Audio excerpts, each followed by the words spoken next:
Hi everyone. You know, this is what happens when we have a really big heat wave going on here in New England. And then I get a lot of messages from all of you saying, what the heck can I cook that's easy, that's simple, that won't take too long, I don't have to turn on the oven. And the other day I posted my tuna salad recipe that we do here at the home, as well as my mom and my grandmother would make it with the chickpeas. And I got great responses from all of you. And I had the question of, let's do another recipe with tuna. And I have to tell you something. Tuna is something that, or canned tuna is something that every Portuguese home would have, you know, because it's a quick meal. Now, one thing about tuna that most of you don't know, or maybe you do, is that tuna has been canned, or we should say a cannery. The oldest cannery in Portugal is dated back to 1853. So we have been catching the freshest tuna in the waters of the Azores, as a matter of fact, and then canning them for several centuries, which is an amazing thing. And one of the things that I only knew until, you know, maybe a couple of years ago, is that all tuna, all Portuguese tuna is caught in the Azores. Then it's taken back to the cannery. The oldest cannery right now is in Porto, and that is one of the oldest canneries still in existence today. And then we have two canneries in the Azores, one in São Miguel, in Rabo de Peixe, and one in São Jorge, which is just a wonderful thing to know how, you know, the history of tuna and the cans. So today's meal is something that especially my dad would love, because my dad loved everything with macaroni. He just, whatever it was that my mom was making, my dad would always add, please put macaroni in it. So this dish that I'm going to show you is the most easiest thing, again, making it with canned tuna. Now, the canned tuna that I buy, because I have a lot of questions of what tuna do I buy? Do I buy Portuguese tuna? What kind of tuna do I buy? Well, I'll be very honest with you. I will buy, my first choice is Portuguese tuna. And I can find that at the local markets here because, again, I'm really lucky that I live in New England, where right around me is all of these Portuguese little stores and establishments, and even our local grocery store has a Portuguese section besides the international aisle. But if I cannot find the Portuguese tuna, my next choice is Italian tuna, and I always have good results with that. But the tuna that I buy is always the large, solid tuna. Now today I have it all broken up because I did break it up. I took a fork and I broke it up. But I don't like to buy the little all, you know, I like it nice and chunk, one big chunk. And I also like it canned in olive oil because I think it creates a little bit better flavor for the tuna. And the difference between water packed and olive oil packed, for me, is huge. So for those that go, oh, health-wise, you know, your tuna will be more delicious. I'm just telling you my feeling on it, and you've got to try it. So that's it with my tuna thing. Now, what I have today is these are the ingredients that I'm using. I'm using Portuguese olive oil, which I have to say, I am not paid to show this olive oil that I have here that I'm using. No one is doing this. This is the olive oil now that I have been using and I really love. But Portuguese olive oil, to your discretion, the one that you love the most. I like using Portuguese sea salt. And one of the things about Portuguese sea salt for cooking is it's purified. Portuguese sea salt is a purified salt, which is very important when cooking. I'm also using some pepper, some ground pepper. I'm also using 1 tablespoon of the pimenta malagata, which is, someone had asked me the other day, I had said chopped hot red pepper sauce, and someone wanted to know if that was the pimenta malagata, and I said yes, it is. It's just the American version of that. So when you go to the store, when you buy if you're not making it at home, you're going to go to the store and you're going to see, you know, a hot spiced, you know, Portuguese pepper sauce. So this is what that is. Then I have 1 medium onion. I just chopped it. You can rough chop it, you can finely chop, however you like your onions. There's no right or wrong here, folks. And then I have about 3 garlic cloves that I've, again, rough chopped, and some of it I've also minced a little bit. I have here 2 cups of liquid, and the 2 cups of liquid that I'm using today is a tomato pulp. And the tomato pulp, as you can see, it's not the tomato very thick sauce. And if you have tomato pulp, that's a great thing. If you have tomato sauce at home handy, there's no right or wrong. Again, you can use that too. And then what I also have here is my 1 can of tuna, because what I'm making here today is enough for 2 people. It's just my husband and I. So this is our lunch today. This is what I'm making for lunch. And I'm going to show you how to do it. And then, so I have a can here that I've broken up in pieces. I've got some parsley that I've rough chopped for the very end, as well as some fresh tomatoes that I've chopped up. And I have here, I boiled up 1 cup of the macaroni. And so I'm not going to show you how to boil a cup of macaroni. You know how to do that. You might even have some cold pasta in your refrigerator right now that you can use. So these are all things that that are very easily accessible. And the reason that I added also, the last thing was the tomatoes, was in the summertime my mom would make this. And we would have the fresh tomatoes out in the garden.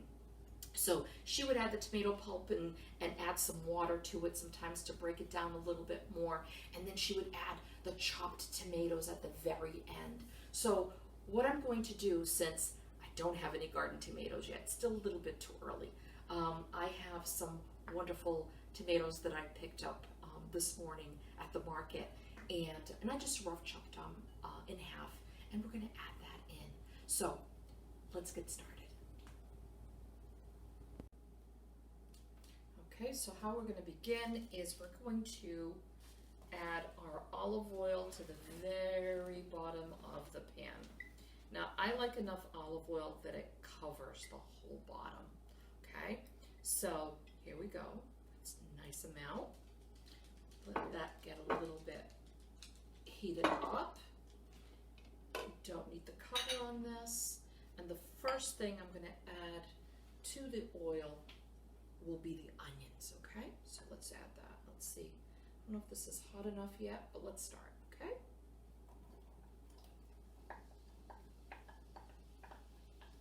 Beautiful. Start hearing the sizzle.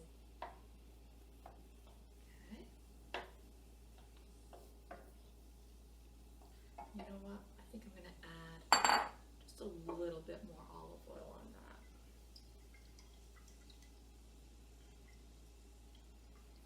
Now, again, this is one of my favorite olive oils right now, but I think the key thing is the good quality, you know, and this is, it's really good to just not skimp on the olive oil.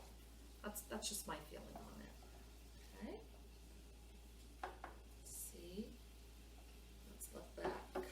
To a nice heat, and what we want to do is we want to get these onions very translucent. So I'm going to keep on doing this until it gets to that stage where I can add the seasonings on it first before we add the tuna and everything else. Okay. And this was just a medium onion. Again, if you like a lot of onion, add more onion. No right or wrong. It's all good. Okay.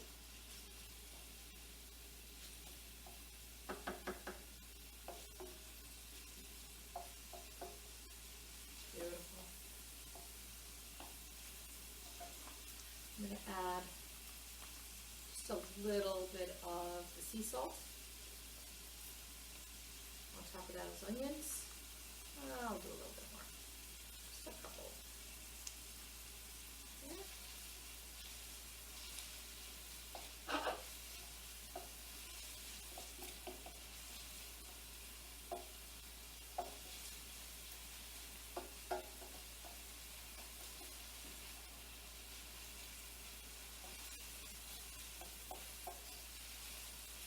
wonderful.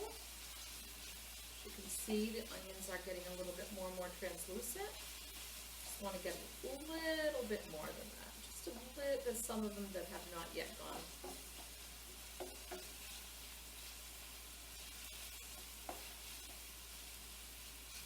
You know, I have, right now, the heat that I have is a medium to high heat. And again, everyone's stovetop is a little different. You know how your stovetop works. You might have to help on high. Some of you might like to cook on medium. So really, very easy thing to do. Okay, so now what we have here is, we've got the onions nicely and translucent, and I am going to add, now this part one here, it's up to you. If you like it spicy, that's something that would be good to add. If you don't like spicy, don't put it in. Just leave it at the salt and the regular, you know, black pepper or white pepper. But my husband likes it a little spicy. So, like I said, I just did 1 tablespoon. Because when you're buying these in the store, you never know how spicy it is. You can't assume from one time that you bought it to the next time you buy it that it has the same heat.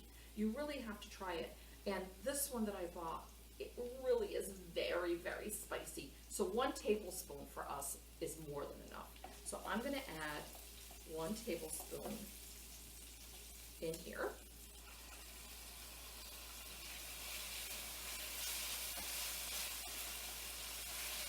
And what we're doing really is also creating a wonderful base to this recipe.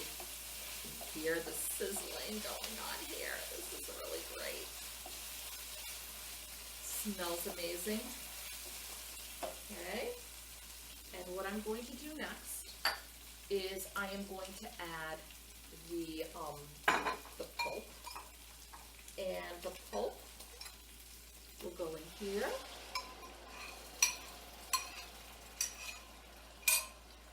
Okay. And then we're going to let that go into a little simmer. Okay. And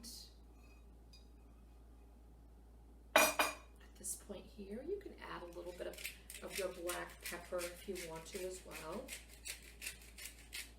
Okay. And we're just going to let it, like I said, come to a little low simmer.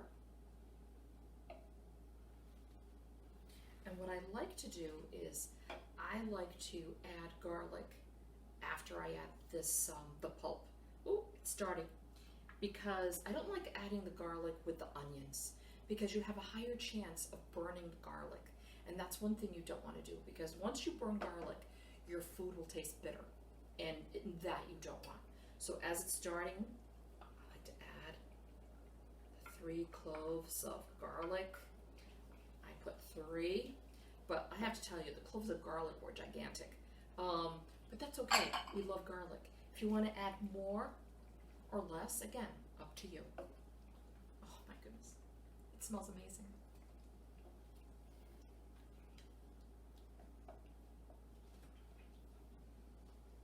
Okay, let's bring that to a nice simmer. It's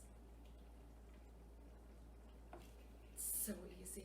This is just, you know, it's the wonderful memories that you get from making certain dishes, and this is definitely summer dish with my mom, as well as my grandmother, and but like I said, the macaroni end of it is my dad. I can actually say it's my dad. My dad loved everything with macaroni, soups. I mean, any kind of stews that had some linguiça chorizo with beans, whatever, he'd always say add the macaroni. It would be like these amazing soups that usually would not take any pasta in it at all, and he would always add macaroni. So this is definitely up my dad's alley here. Okay, so now that it's a nice simmer is going on here, I can smell the garlic now cooking away, and it just smells amazing. And again, this is the way to do it. This is how my mom would do it, my grandmother, and that was always adding the garlic after, not during the same time as the onions. That was their little trick. And now you know it. Okay, so now that that is nice and done, doesn't take long to cook the garlic, okay, is I add the tuna. Now we're just doing 1 can of tuna, okay? And because, like I said, this is just a dish that my husband and I are going to enjoy today. It's just him and I eating this, and usually a can of tuna is a serving for about 2 people. Okay? And I do like to leave some chunks in there and then break up the other. But again, this was a solid tuna. Oh my goodness, look at that sauce. That looks amazing. Okay. Oh, it smells fantastic. Okay. Then what I'm going to do next is I am going to add some of the tomatoes. Fresh tomatoes in there, because this is done. I mean, this is really all done.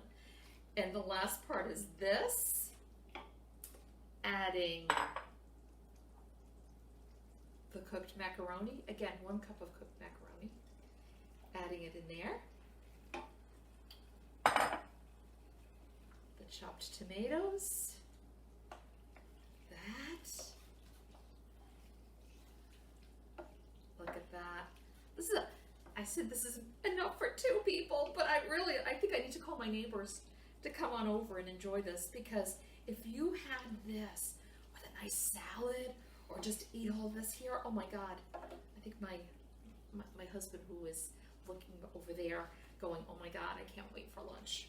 So, okay, and then the last thing that I like to do on here is just add freshly chopped parsley. Look at that. Look at that. Look at the colors. Look how vibrant it is. Look how great. And the smell is fantastic. And there you have it, folks. This is it. This is done. It is complete. I can shut this off, and we're ready for lunch. So, here we go. Bon appetit. Enjoy, everyone. This is something that I know you're going to love, and you're going to love making it for your family over and over again.